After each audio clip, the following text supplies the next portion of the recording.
Greetings everyone. Today we will continue our chapter, that is the solid state. Last time we have discussed about the contribution of particles in a unit cell.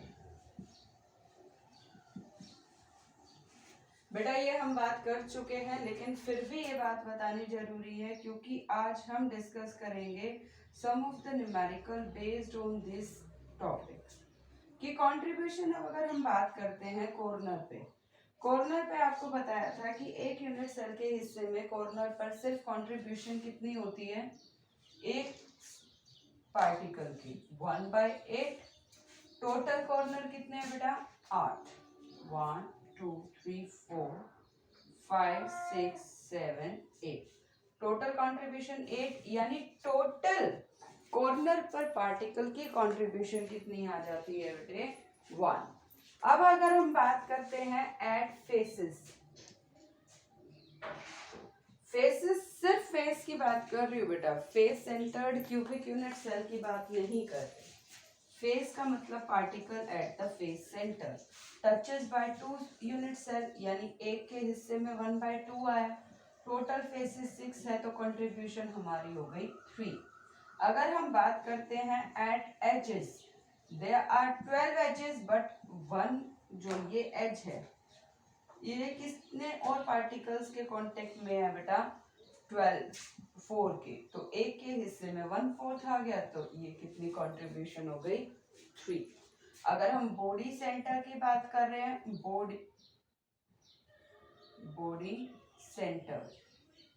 Body centre में अगर particle यहाँ बीच में है तो वो untouched है, तो उसकी कंट्रीब्यूशन 1 ही रहती है। कितनी रहती है बेटा, 1। सो बेटा अब इन कंट्रीब्यूशन वाले पार्ट के बाद आपका आ जाता है कि किसी सॉलिड का क्या फॉर्मूला होगा अगर कंट्रीब्यूशन वो कहाँ पर करता है। तो इस तरह के न्यूमेरिकल आते हैं, से आपको मैं एक एग्जाम्पल के फॉर्म में लेके चल रही हूँ कि आपका क्वेश्चन आ जाता है in the form of example कि एलिमेंट एक्स, एक एलिमेंट है, element x present at body center and element Y present at 8 corners. What is the formula? X जो है बॉडी के सेंटर में है और Y जो है बेटा एट 8 कॉर्नर्स है। आपको पता है X और Y दो एलिमेंट से फॉर्मूला बनेगा। बॉडी का सेंटर है तो कंट्रीब्यूशन 1 ही होगी। 8 कॉर्नर्स, ये कहाँ पे है बेटा, बॉडी सेंटर, और ये कहाँ है, कॉर्नर्स। कॉर्नर पे कंट्रीब्यूशन 1/8, टोटल कॉर्नर 8, बॉडी पे एलिमेंट x 1, तो 1:1। तो फॉर्मूला क्या हो गया बेटा आपका, xy। In a similar note मान लीजिए दूसरा है कि element x present at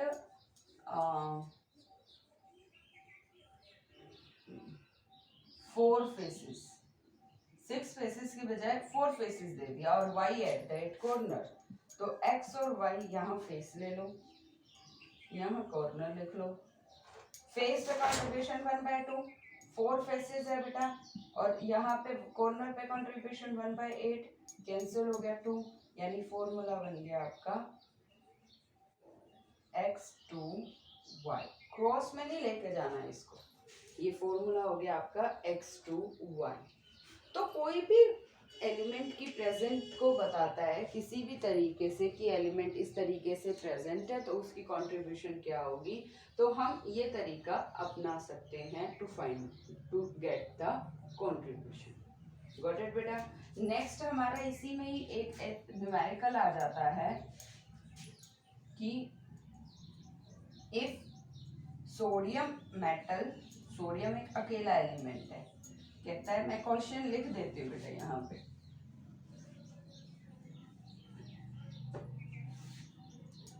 if sodium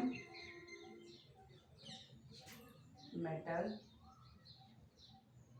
present in FCC lattice. How many unit cells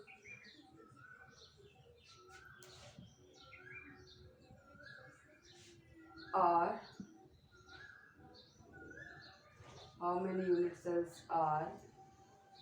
present in 9.2 gram of sodium?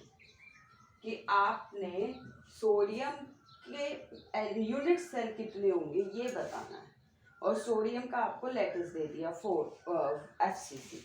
आपको पता है FCC क्या होता है? पार्टिकल्स कहाँ कहाँ प्रेजेंट होते हैं बेटे? Particles at 8 corner plus 6 faces, यही होता है ना बेटा FCC का मतलब। 8 कॉर्नर्स का मतलब 1/8 इंटू 8 कि पार्टिकल का नंबर निकल आएगा, और फेसेस का मतलब 1/2 इंटू 6। ये हो गया आपका total particle at 4 face FCC में 4 निकला है। इसका मतलब ये हुआ कि 4 पार्टिकल मिलकर एक यूनिट सेल बना रहे हैं। यही मतलब हुआ बेटे कि 4 particles unite to form 1 unit cell. So 9.2 gram में कितने यूनिट सेल्स होंगे? अब आपको पता है कि आपको एक चीज पता होना चाहिए, गिवन मास बाय नंबर का फॉर्मूला आता है आपको। Given mass by molar mass is equal to given number by Avogadro number. ये आप लिखते आए हो बेटा हमेशा से कि given mass by molar mass is equal to given by number by Avogadro number, यानी नंबर ऑफ पार्टिकल्स निकल सकते हैं ना हमारे टोटल। गिवन मास आपको 9.2 ग्राम है, मोलर मास कितना होता है सोडियम का? 23। नंबर ऑफ पार्टिकल्स निकल सकते हैं, एवोगैड्रो नंबर 6.022 10 की पावर 23। तो इसको सोल्व करोगे तो आपका कितना आ जाएगा बेटा? ये 4 पे चला जाएगा, और ये आ गया आपका गिवन नंबर 4 इंटू में एवोगैड्रो नंबर डिवाइडेड बाय 10, यानी इतने पार्टिकल्स है 9.2 ग्राम में। आपको एक क्या पता है कि 4 पार्टिकल्स 1 यूनिट सेल, तो इतने पार्टिकल कितने यूनिट सेल बनाएंगे? कि आपको क्या पता है? 4 पार्टिकल्स मेक्स 1 यूनिट सेल, तो एक पार्टिकल कितना बनाएगा? 1/4, और ये सारे 4 इंटू 6.022 10 की पावर 23 डिवाइडेड बाय 10 कितने बनेंगे? 1/4 इंटू 4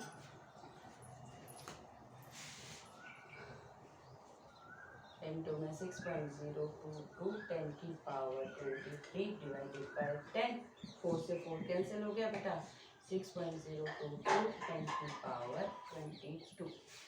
तो बेटा आपने ये याद रखना है हमेशा कि आपको न्यूमेरिकल सेक्शन में गिवन क्या है एंड आपको कैलकुलेट क्या करना है। यहाँ पे सिंपल तरीके से कह रहा है कि पार्टिकल्स आपके पास निकाल सकते हो, गिवन मास से आपके पार्टिकल निकल जाते हैं हमेशा। नंबर ऑफ मोल्स वाला फॉर्मूला पता ही है आपको, given mass by molar mass, given number by Avogadro number, given volume by 22.4 litre. तो हमारे पार्टिकल अगर निकल गए, और FCC से हमें पता है कि 4 पार्टिकल्स मिलकर एक यूनिट सेल बना रहे हैं, तो आपके इतने सारे नंबर ऑफ पार्टिकल्स मिलकर कितने यूनिट सेल बनाएंगे? क्लियर है बेटे? सो ये है हमारे contribution based section. It's a very simple to understand कि कंट्रीब्यूशन में आपने सिंपल तरीके से पढ़ना। So after that beta contribution we are doing the next topic, that is arrangement of particles.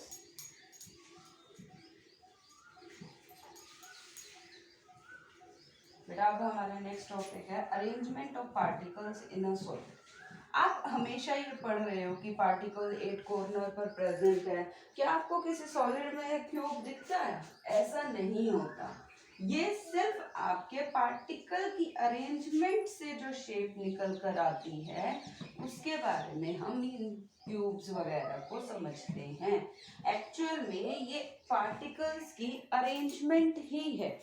Main क्या है बेटा, ये पार्टिकल्स की अरेंजमेंट ही। तो अब हम करेंगे arrangement of particles and lattice कह लो या यूनिट सेल कह लो। अरेंजमेंट ऑफ पार्टिकल, पार्टिकल्स की अरेंजमेंट को अगर हमने समझना है तो सबसे बेसिक तरीके से हमें शुरू करना पड़ेगा। बेसिक तरीका क्या बेटा, कि बिल्कुल सिंपल वन डायमेंशनल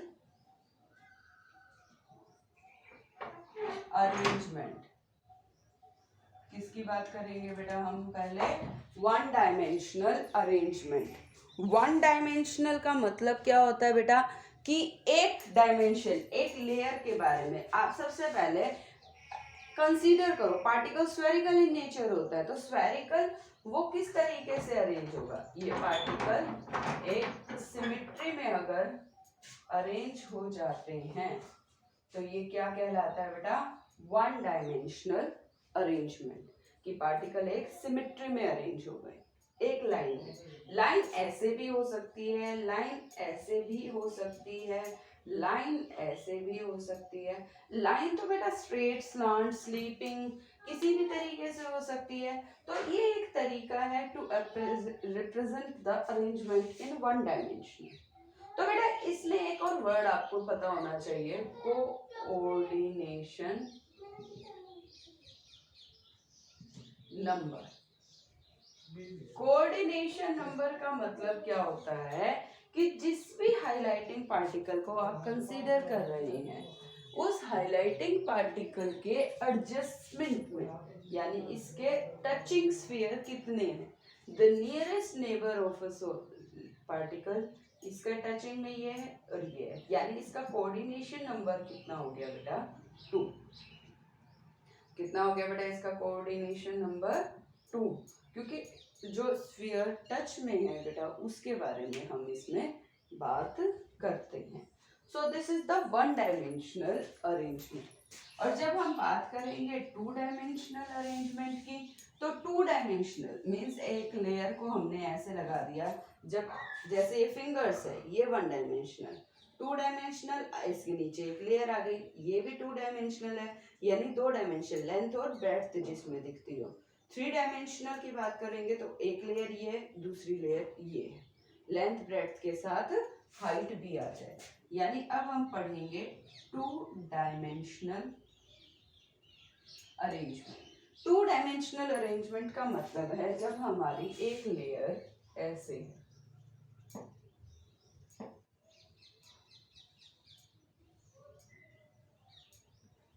तो अब दूसरी लेयर को, या तो देखो ये गैप दिखाई दे रहा है डी, अब जैसे लड्डू की अरेंजमेंट करते हो इन बॉक्स, या आप करके देखो मार्बल्स को अरेंज करके देखो एक बॉक्स के अंदर, अगर आप उसको अरेंज करते हो लाइक दिस, देखो जस्ट इसके नीचे जो है, जस्ट इसके नीचे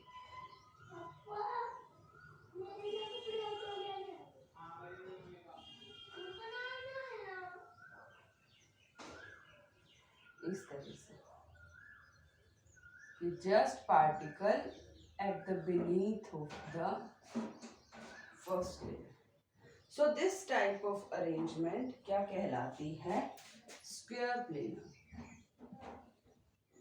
क्या कहलाती है बेटा, स्क्वायर की फॉर्म में स्क्वायर प्लेनर। और स्क्वायर प्लेनर में इसमें आप टच में देखो, इसके कितने हैं, 1 2 3 4 है बेटा डायरेक्ट टच में, तो इसका कोऑर्डिनेशन नंबर कितना हो गया बेटा, 4। अब 2 डायमेंशनल लेयर, एक ये तरीका है अरेंजमेंट का, और दूसरा तरीका क्या है कि इसके नीचे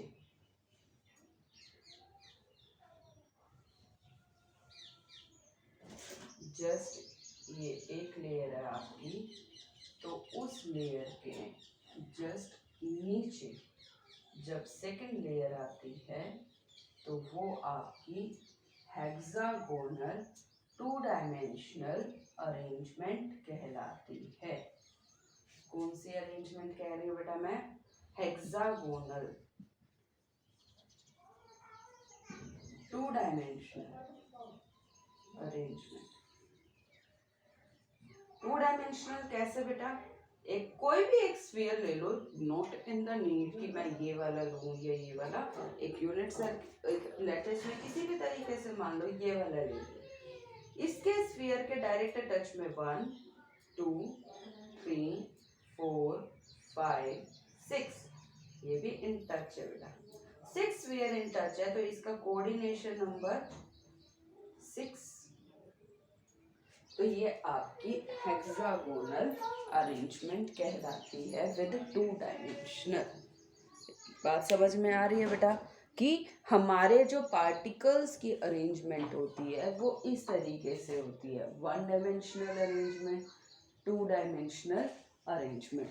तो 2 डायमेंशनल अरेंजमेंट में बेटा पार्टिकल्स की जब हम बात करते हैं तो पार्टिकल्स जब अरेंज हो रहे हैं तो इस तरीके से अरेंज हो रहे हैं। तो अब हम बात करते हैं बेटा पार्टिकल्स की अरेंजमेंट 3 डायमेंशनल में। हम इसमें ही अब क्या लगाएंगे? Third layer.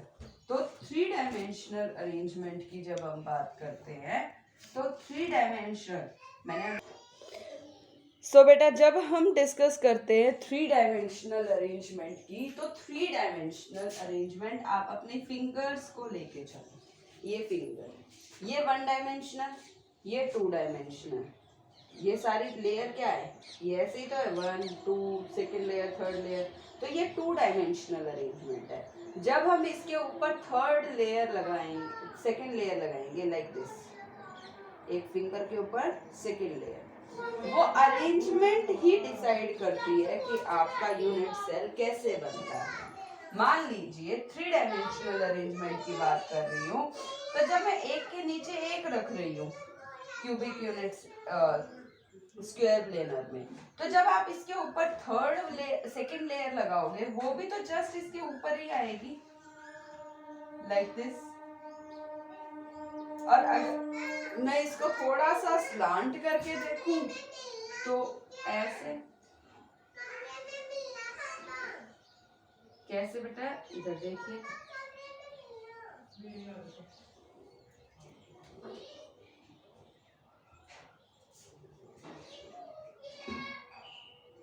अब इसको मैं थोड़ा सा ऐसे बना देती हूँ लाइक दिस, कि क्यूबिक यूनिट सेल जस्ट इसके आगे पीछे होने से ही क्या हो जाता है, ये क्या बन गया हमारा? Simple cubic unit cell. Simple cubic unit cell. जब पार्टिकल बिल्कुल थर्ड लेयर क्या हो जाएगी बेटा इसके। अब आप कहोगे कि मैडम आपने सिंपल क्यूबिक यूनिट सेल को ऐसे बताया है कि particles at the 8 corners. Particles at the 8 corners की बात अगर हम करते हैं, सो बेटा क्लियर है आपको कि 3 डायमेंशनल में अगर हम सिंपल क्यूबिक यूनिट सेल की बात कर रहे हैं तो एक्चुअल में क्या होता है कि आप कहोगे कि पार्टिकल ऐसे कॉर्नर पर अरेंज है। एक्चुअल में कॉर्नर, ये मैंने गैप इसीलिए बनाया है कि आपको कॉर्नर का मतलब समझ में आए। एक्चुअल में अरेंजमेंट पार्टिकल्स का जो होता है वो ये, जैसे ये 2 पार्टिकल की बात कर रहे हो, ये पार्टिकल इन टच है बेटा। अगर इतना गैप होने लग गया तो वो सॉलिड की प्रॉपर्टी थोड़ी शो करेगा। तो ये सभी पार्टिकल क्या है बेटा? पार्टिकल इन टच हैं लाइक दिस, कि ये पार्टिकल इन टच होते हैं, तो ये सिंपल क्यूबिक यूनिट सेल होती है। और जब हम बात करते हैं बेटा कि हेक्सागोनल अरेंजमेंट में अगर हम सेकेंड लेयर लगाते हैं तो वो किस तरह की अरेंजमेंट शो करेगा, तो उसको अब हमने मेनली समझना है। क्लियर है? और अगर हम इन पार्टिकल्स को मान लेते हैं कि आपकी ये जो ए लेयर है, ये नीचे वाली लेयर क्या मान लो ए, और इसके ऊपर भी सेम लेयर लगेगी, वो भी ए, इसके ऊपर फिर सेम लेयर लगेगी ए, यानी ये 3 dimensional simple cubic unit cell में ए टाइप ऑफ अरेंजमेंट कहलाती है। कैसी अरेंजमेंट कहलाती है बेटा? ये ए टाइप ऑफ अरेंजमेंट। और जब हम अब बात करेंगे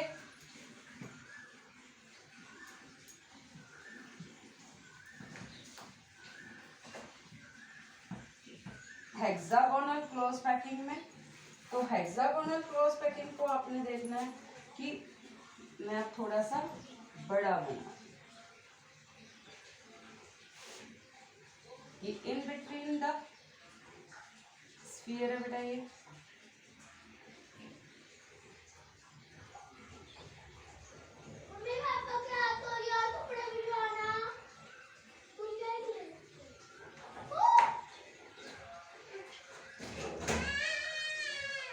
इन बिटवीन द पार्टिकल्स की जब हम बात करते हैं, ये देखो अब आपको दिखाई दे रहा होगा, ये फर्स्ट लेयर में मान लो ये ए लेयर है, ए लेयर में आपको ये दो तरह का स्पेस दिखाई दे रहा होगा, लाइक दिस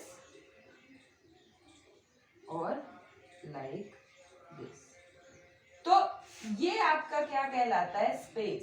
स्पेस यानी इसको बोलते हैं बेटा वॉइड, वॉइड या इंटरस्टिशियल स्पेस। क्या है बेटा? ये इंटरस्टिशियल स्पेस कि दो स्फीयर के बीच में या तीन में जो लैटिस में जो वैकेंट स्पेस रह जाता है उसको वॉइड या इंटरस्टिशियल स्पेस। अगर मैं इसके ऊपर लगाऊं या इसके ऊपर सेकंड लेयर लगाऊं तो कोई फर्क नहीं पड़ेगा। मैं मान लो इसके ऊपर सेकंड लेयर लगा रही हूं,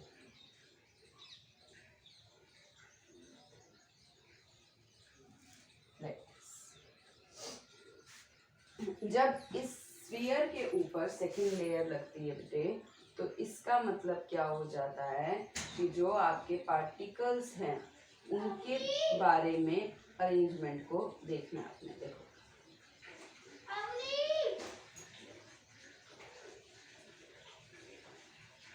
एक part, second part, like this. जब आप अरेंजमेंट की बात कर रहे हैं तो आपको दिखाई देगा जो सेकंड लेयर है वो टोटली डिफरेंट है फ्रॉम द फर्स्ट लेयर।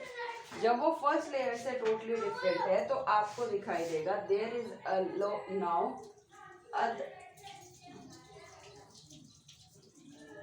ऐसे, ये एक लेयर नीचे वाली थी, इसके ऊपर ये फोर्थ स्फीयर था। तो इसमें एक्चुअल में दो तरह के वॉइड बनते हैं, दो तरह के इंटरस्पेशियल स्पेस बनता है, उसको हम कहते हैं, इसको तो बोलते हैं बेटा टेट्राहेड्रल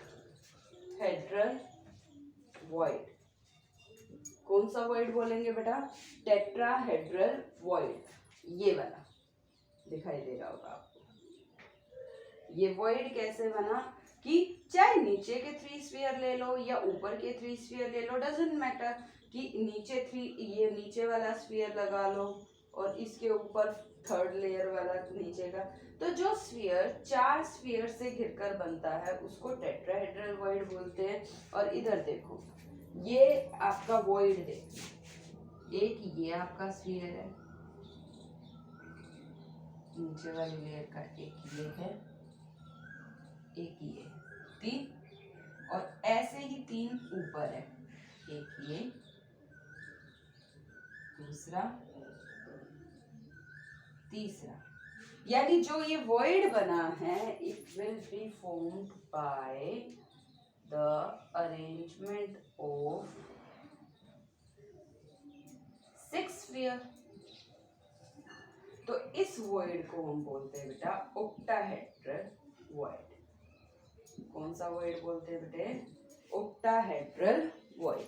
कि दो तरह के वॉइड बनते हैं बेटा 3 डायमेंशनल अरेंजमेंट हेक्सागोनल पैकिंग में, tetrahedral void and octahedral void. ये बात हमेशा याद रखनी है कि जो टेट्राहेड्रल वॉइड है वो 4 स्फीयर से घिरकर बना है और ऑक्टाहेड्रल वॉइड 6 स्फीयर से घिरकर बनता है।